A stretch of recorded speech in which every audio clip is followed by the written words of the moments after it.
Ahojte, ja som zistila, že potrebujem nový make-up, lebo aktuálne používam tento Tirtir, ale zistujem, že to nie je úplne ideálne, že proste, ak mám v zime teraz nejakú inú pleť, napriek tomu, že sa snažím hydratovať ráno, večer a tak toto mi úplne nesedí. Robia sa mi také šupinky, ako keby zlieza ten make-up, takže povedala som si, že ja potrebujem niečo hydratačnejšie.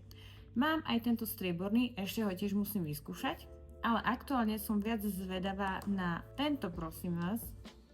To je značka, predavačka to včera čítala, že Páze. Tak ja neviem, musím niekde vygoogliť, jak sa to číta. Majú to v Hebe, drogerii, a je to nejaká poľská značka, ale akože celkom to chvália. Aj u nejakej kolegyne som videla nejaké storičku, že sa teší na ich lícenky alebo niečo, a tak povedala som si, že vyskúšam. Ešte okrem toho som si kúpila rúžik, takže aj ten si dám, a kúpila som si aj takúto hnedú ceruzku, takže aj tu možno vyskúšam trošku na oči, ak budem stíhať. Ale hlavne som zvedavá na ten make-up. Zhydratovaná som, má to teda takéto naberátko. Neviem, že jak to zaostruje, ale hádam tam niečo vidíte. Ja už nemám okuliare, takže ja už nevidím nič. No a rozmýšľam, že asi si to teda šupnem na čistú ruku.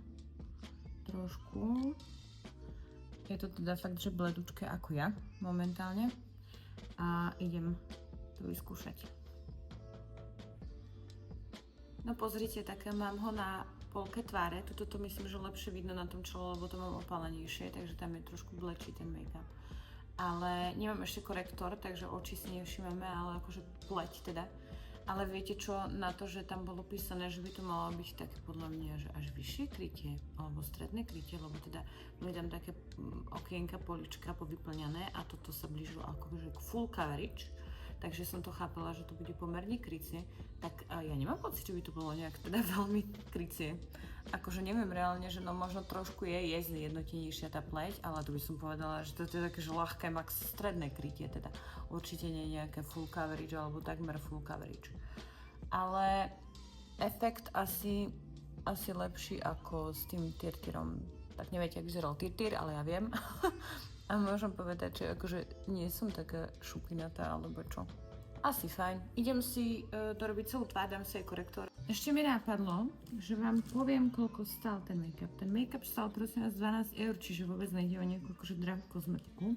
Čo som si kupovala rúžik, ten stal 15 € a ceruzka bola 10 €. Teda zaokrúhlujem, hej, lebo 9,99 a podobne. Má tá kozmetika takú veľmi peknú prezentáciu podľa mňa aj v tej predajni, takže ma to tak zaujalo. A ja som podľa mňa to videla už aj niekde v zahraničí a tak, a no proste ja sa hneď nechám influencnúť. A aby ste si nemysleli, ja v podstate nevyžadujem nejaké akože plné krytie alebo niečo, v zásade si vlastne také make-upy ani nekupujem. Ale, teraz som urobila výnimku, ale skôr ma to akože zaskočilo, že tým, že teda na tej škále sa tváril ten make-up na tom značení, že bude taký, že dosť krycí, tak ma prekvapilo, že to krytie je fakt skôr také ľahšie. Toto je Long Cover Fluid make-up, lebo majú oni ešte druhý, neviem či nie aj viaceré ešte, ale ešte jeden som videla v obchode také isté balenie, len inak sa volá. Aha, druhý bol tuším nejaký kolagénový, ale ten mi prišiel menej hydratačný. No, som spoko. Ináč pozrite sa, čo urobí ten korektor s tým okom a očným okolím, hej, že jak je to strašne dôležité, aspoň v mojom prípade, nie každý to tak má, samozrejme si dávať ten korektor aj na očné viečko, že aký mega rozdiel, jak je tá tvár zjednotená. Ináč rozmýšľam, že ja som taký veľmi vhodný akože tester na tieto make-upy a korektory, lebo flakatá som, proste vôbec nemám že peknú zjednotenú pleť, akože nejako, keď som mám pigmentové škvrny, takzvaný pigmentový fúz, jak to raz nazvala jedna kozmetička, kruhy pod očami jak svinia, proste celý život, takže na mne vidíte, že či tie produkty fungujú. Počúvajte, ten make-up fakt veľmi pekne splynul s pleťou, naozaj. Je to taký ten jemne juicy efekt, ale fakt som spoko, akože za 12 €. Teraz som si spomenula, nie Páze, to čítala Páze, sorry. Takže asi Páze kozmetika. A pozrite, už sa to rysuje, už som trošku pridala nejaké kontúry, takže už mám tak viacej farbu a dnes to vidím na veľmi pekný, bežný denný make-up. K doktorke a do školky pre deti.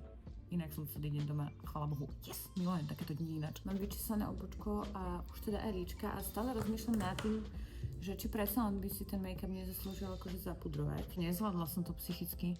Ja totiž to nemám rada, keď make-up pôsobí akože až umastene. Ono sa to dnes niekedy schováva za ten glow efekt, ale no proste lesknúť sa máte na vhodných miestach, hej, a napríklad nie nad perou, lebo pôsobíte spotenie. Čiže ja to proste trošku zapudrujem predsa len. Nechce sa mi tú ceruzku si dávať, lebo nemám už moc čas, tak sa mi ešte nechce babrať nejak, ale teraz sem trošku šupnem, ale každopádne skúšala som však malý tester, takže proste pekná tmavo-hnedá farba. Ja to len tak akože popri míhach trošku si dám. Páčilo sa mi, že je taká, že sa s ním akože dobre písalo proste, že nie je príliš mäkká, ale ani príliš tvrdá.